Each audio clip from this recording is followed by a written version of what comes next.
hundreds of thousands of customers all across the state to be without power. It's a very challenging time for Connecticut. To be affected by a storm of this magnitude it is always a challenge, but especially during this time. And we know so many people are impacted by COVID. Many are at home, working from home, caring for children, for elderly family members. It's so essential that we have reliable electricity for our economy and for the people of the state. In the last 12 to 14 hours, we've had some information coming out from the utilities, from Eversource particularly. We know that there have been some challenges already in terms of folks being able to report outages. We have questions in terms of ensuring that they have adequate resources here in place to address the storm response in all of its phases.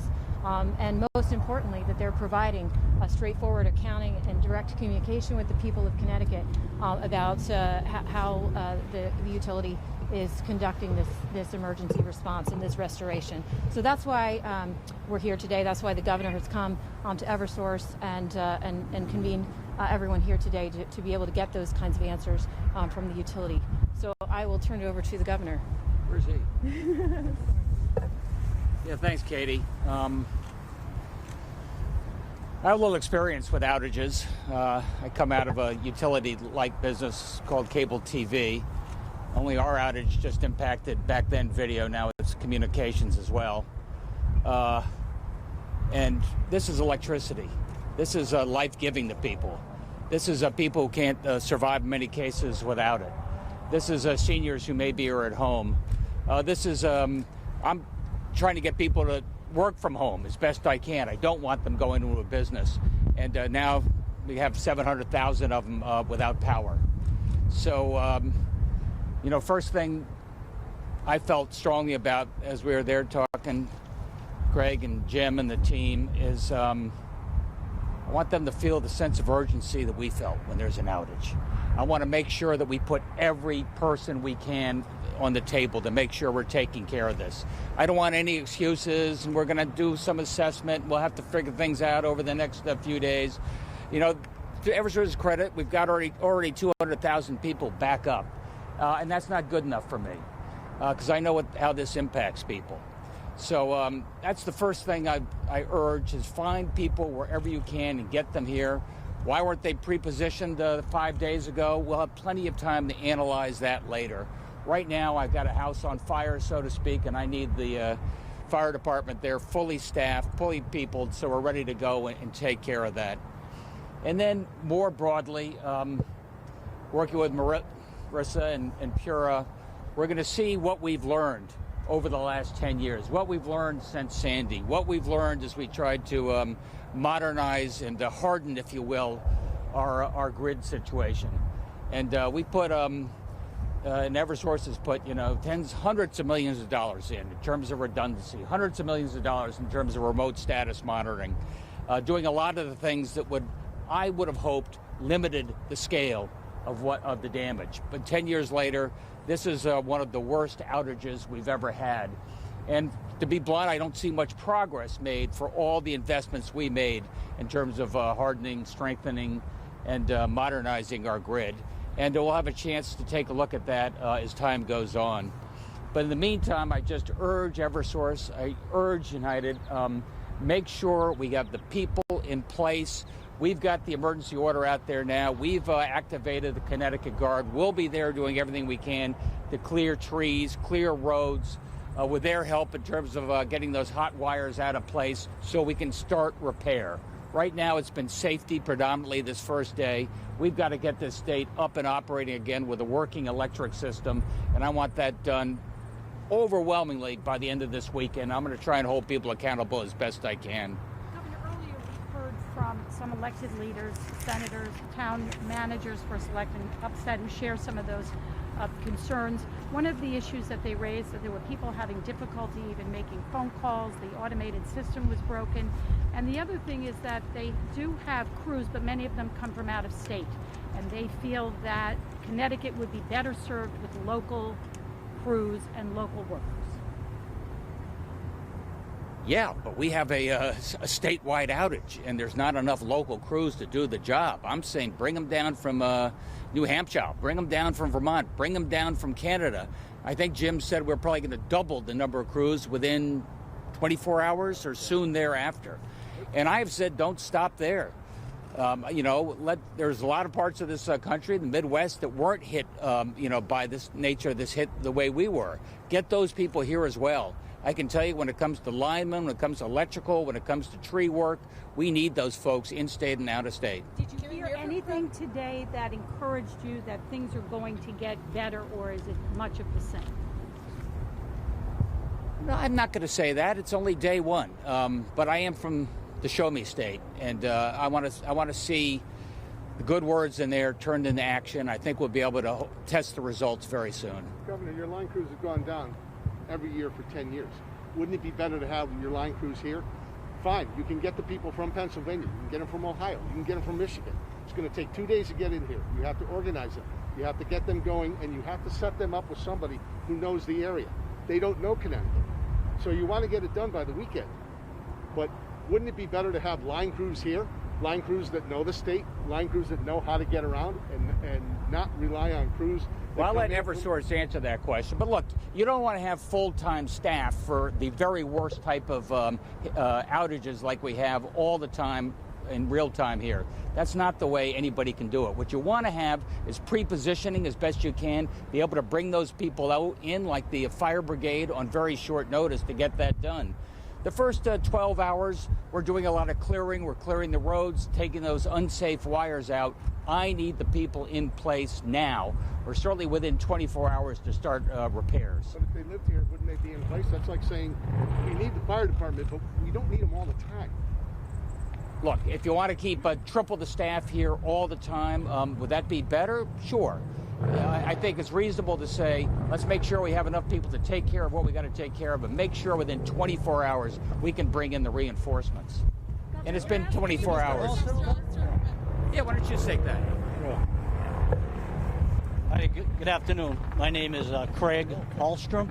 I'm the president of electric operations for here at Eversource. The first thing I want to say is we fully understand the magnitude of this event and the urgency that we need to take in order to get our power back to our 600,000 customers who are without power today. We've restored, since the storm ended last night, or late last night, we've restored about 200,000 customers, and that was primarily done by investments that we've made in smart switches, intelligent switches, so switching that was done with the control center without the need of line crews. So those are some of the tools that we've invested in that help us keep the lights on. Can you say how many line crews and how many tree crews you have currently working in the state? Sure. So right now we have approximately 450 electric restoration crews. That's line crews, first responders, and we have 235 tree crews. That number will double in the next 24 hours as we bring in additional crews from outside the area, both in New England, Massachusetts, New Hampshire, and outside the area. Have you been able to finish doing your damage assessment, and so do you have any sort of restoration plan that you can give to people? We don't. So the storm just ended last night late. We have people out on the streets. Our first priority, of course, is the safety of our customers, the public, our communities, and we're working very closely with our communities to do things like unblock roads that may be blocked by trees and wires down, so emergency services can take place, and we free up police and fire to do other important things that they need to do. Were there transmission lines down, though? We've had some problems with transmission lines, but the problems that we didn't have a significant customer outage, and those are being addressed as well. Senator Needleman, who's the co-chair of the Energy Committee for the legislature, said his sense is that your business model has shifted and that you have fewer line crews available, and they're using it in the three-state area to shift them around. Has that changed since the? No, I mean, I respectfully disagree. We have a sufficient amount of internal crews and contractors to manage our day-to-day business and your everyday, storms, lightning storm, windstorm. This storm will be probably the second largest storm in the history of the state. this will be bigger than Superstorm Sandy. Superstorm Sandy had about 500,000 customers impacted, about 7,500 damaged locations. You know, obviously we have more customers impacted, and right now, although we haven't finished our damage assessment, we have about 8,000 outage locations and another 6,000 non-outage locations. So there's no utility in the country that would staff to handle this type of magnitude of storm every day. I don't think that's what the center is suggesting. But so aside of what you view as sufficient, has that changed since? Excuse me. Has that changed since the mergers? The net number, I will say probably no. I mean, we've shifted some people around. We've created a first responder group here. And we're staffed at the level that we're allowed to at Pura. The net number in Connecticut has not changed throughout all this? Subject to check. We've changed the way we organize line crews and first responders. For example, we put over 100 people as first responders 24/7 to handle outages every day. That didn't exist prior to the merger. That's our way of getting to customers quicker when they have their lights out. And do you have any, to the layman, they look at these numbers compared to Superstorm Sandy and they ask, well, why? Can you give us any meteorological or technical explanations as to why that might be? I cannot. I mean, certainly it seems like we've had more storms now than in the past, but I'm not a meteorologist. So the 450 crews that you say you have online, how many of those are standard in-house Eversource here everyday crews? We have so maybe 250. So over 200 of those are already out of state. Yeah, well, or they're contractors that are here every day. So we have our internal line crews who do construction. We have our internal troubleshooters who do construction and emergency response, and then we have contractors who are here every day working for us, just like they would be internal line crews. One of the other concerns that we heard from town leaders was that Eversource has been cutting back trees, and we've seen that. But they only cut trees that are on main lines that affect a massive amount of people. Whereas if you need a tree cut, that's not a priority. Is that true? No, we actually, if a private customer has a dead tree on their property and it's risking impact to our wires, we will take that tree down. And the other question I have is, so with all of this and the governor's concerns and people are upset, what can be done? Can you do anything differently? Are you willing to do anything different? Do you see the need for that? And where do we go? So we do. We do enhance tree trimming. We would like to do more tree trimming. We invest quite a lot in grid modernization, smart switches, self-healing, new SCADA systems that give us more intelligence of what the system is doing.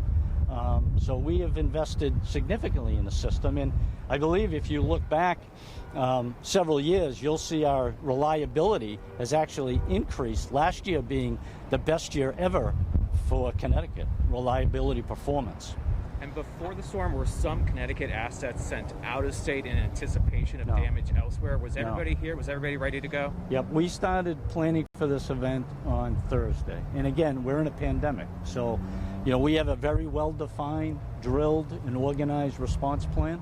But given the pandemic, things have to change. We have to follow the protocols. So we started last Thursday. We committed to crews on Friday, when if you go back and look at the weather forecast, the hurricane was going up the west side of Florida. The storm twisted and turned quite a bit before it got here. But we committed back on Friday to crews. What was how much of the protocol for the outages? What was the storm estimate for how many outages you were expecting to have? It's very hard to estimate based on the hurricane because you just don't know. But you have estimates. You have a model that you use. We know what the past has been, so we hired hundreds of crews in anticipation of this storm. Did you have an estimate for how many outages? We did not. People are saying they're having trouble reporting their outages. Can you offer some? There's been some. Why that is? There's been some on and off problems with some of our customer systems. Right now, the customers can get information from the web. They can call us, and they can get it, those two ways. We're working hard to resolve those issues, and our IVR system is up, and we'll be pushing information, and we'll be providing updates multiple times a day to our customers so they can make the appropriate plans they need to make. Is it safe to say that this number of outages surprised you, considering that the winds were not over 40 miles an hour sustained and there were no floods? This is a big event. Like I say, this is the second biggest event in history of Connecticut. Why is it the second biggest event? The winds weren't that bad. Well, the winds were widespread. They were bad. There was. Now I'm trying to find out if there was actual tornadoes that touched down, but there was many tornado watches yesterday. So, respectfully, the winds were bad yesterday, and they were widespread across because the storm went west up along New York and the border. The winds were on the east side, and we saw the brunt of those winds. What's your response to people who say that you should have been more prepared, not with more crews, but with the 10 years of system hardening that we've seen? We worked very hard to manage and maintain our system, and like I say, last year was our best year ever in terms of reliability. We operate the system well. Our employees are dedicated and will work tirelessly till this gets done. And like I say, we understand their frustration, and we're going to get this done as quickly as possible. Do you find problems with certain municipalities when it comes to your tree trimming? Some municipalities might push back a lot more, saying, "No, you're not taking our trees down. You're not going to take away the beauty," but they still want power all the time. How do you address a municipality that says, "No, we're not going to"? We work as. And there's a half a dozen that you have problems with every single storm. Yeah, we work very closely. We try to explain the why. We explain how we can help remove dead trees. We try to explain that we're a service, and we try to explain the benefits. And that's the best we can do. We've made a lot of inroads. We've made a lot of progress, and we'll continue to work on it. So thank you. Governor, can you give us any status report on nursing homes and other sensitive institutions as to loss of power, availability of generators and whatnot? Well, we just got a briefing on hospitals, nursing homes, those essential places where we've got to get them up first. And those are obviously a priority for Eversource. And I think... How many are out? Mr. Halstrom? Yeah, maybe, It'd be helpful if you stick around for this. We're talking about the institutions that are especially sensitive, hospitals, nursing homes, and whatnot. Yeah. Are there any that are now without power or operating on generation power that require restoration? I'm sure there's some out. I'm sure there's some on generation. We work closely with our communities and state officials on priority critical loads. We've been addressing some already. We've provided generators to some people. We've expedited some restorations, one to the VA hospital, Connecticut Water, and we continue to do the best we can to get them back as quickly as possible. Is there any other specifics besides Connecticut Water and the VA? I don't have any right now. It's something we work on continuously through the storm. Can I just say one thing? I mean, the three stages to a problem. The first is I got to deal with the crisis we've got right now, and the way you deal with that is with manpower. And I'm going to make sure, old Jim and Craig and company, they've told me they're doubling in the next 24 hours beyond that to make sure that we get everybody up and operating sooner, like immediately. Secondly, we'll have plenty of time to debrief in terms of what we could have done better leading up to this storm, measuring the storm, pre-positioning people, and see what we can learn from that. That's what Pure is there, to be able to take a look at it.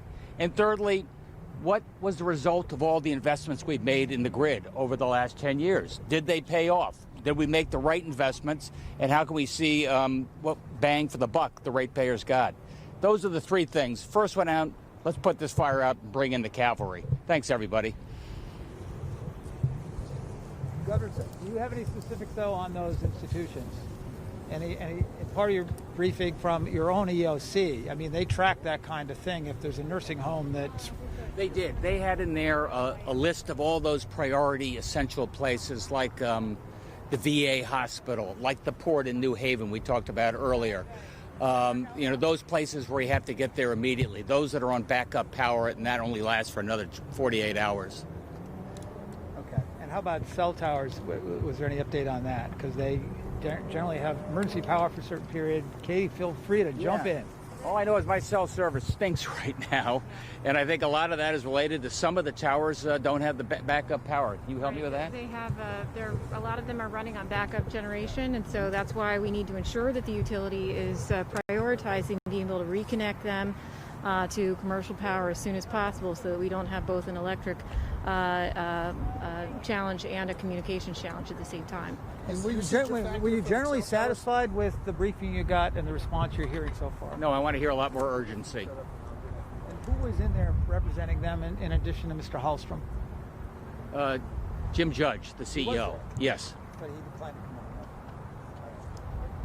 on. Governor, is this does this make you less want to think about reopening the state?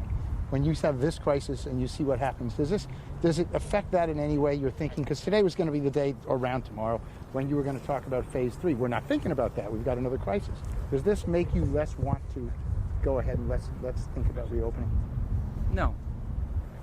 Doesn't affect it? No, I don't think so. It's just, I want to get this thing solved in 72 hours, at least for the overwhelming majority of people.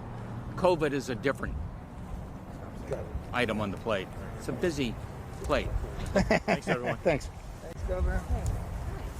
So I read the February docket, and they are supposed to